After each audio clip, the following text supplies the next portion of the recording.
Super Bowl, beating the Saints for the first time ever in the playoffs in the dome of the Drew Brees era, 26-23. We mentioned Sean McVay. The curator of Planet McVay caught up with our own Steve Wyche to talk about an incredible come-from-behind win. Really earlier in the year when we fell down 21 points, guys just kept competing, and we talked about it. We got it back to 35. They made enough plays to be able to win, and ultimately, we talked about missing our knockout opportunity.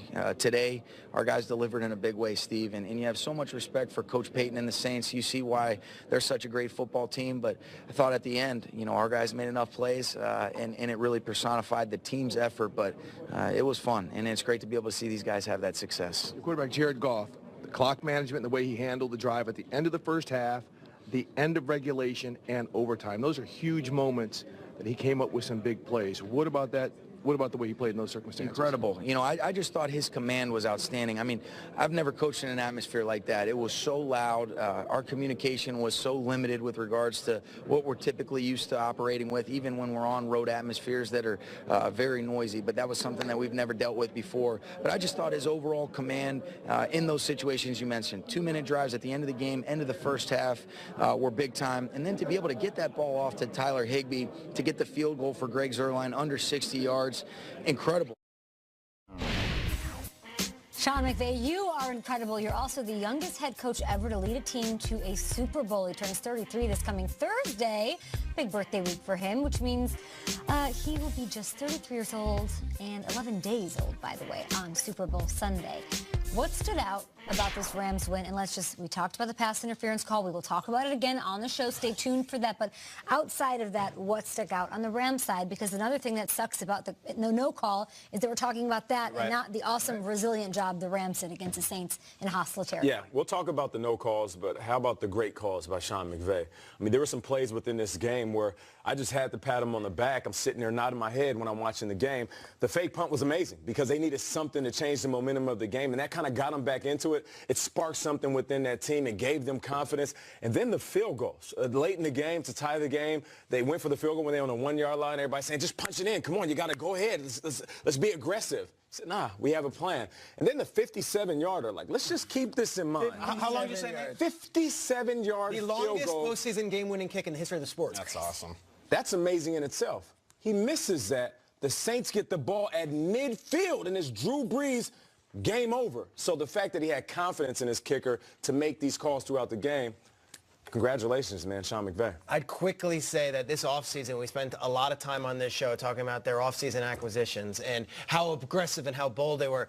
So hats off to Les Snead in that front office, because in the biggest of moments, Johnny Hekker throws two.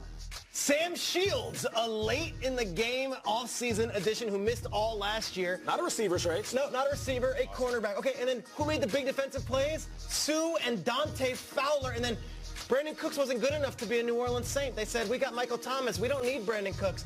Guess who dunked all over the Saints all game? Brandon Cooks. The list goes on. Peters and Talib were awesome yesterday. Fowler was amazing yesterday. Cooks was awesome. The draft picks, John Johnson's a second rounder.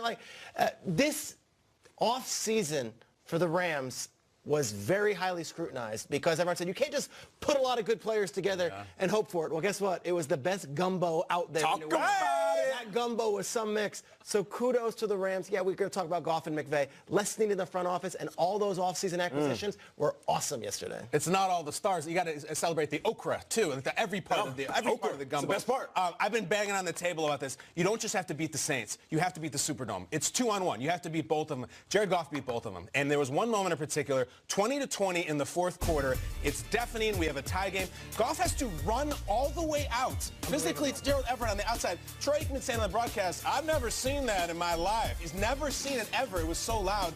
They end up calling a timeout. Let's calm down. Goff was saying, give me the ball, give me the ball. They couldn't get it off. It's the only reason they called the timeout. Sure enough, Jared Goff comes back out of the timeout. The crowd never subsides. What's he do? He goes out of the pocket, run, and who's he throw to? The same guy he jogged out to talk with Gerald Everett, one of their bigger plays in the second half. Goff beat the Saints. Goff beat the Superdome, too. I didn't know he had it in him. He does. Given his road struggles, given the fact that he's playing in hostile territory and they were up 13-0 and those running backs, C.J. Anderson and Todd Gurley combined for 57 yards, I never would have told you, knowing all those things, that the Rams pull out a win here.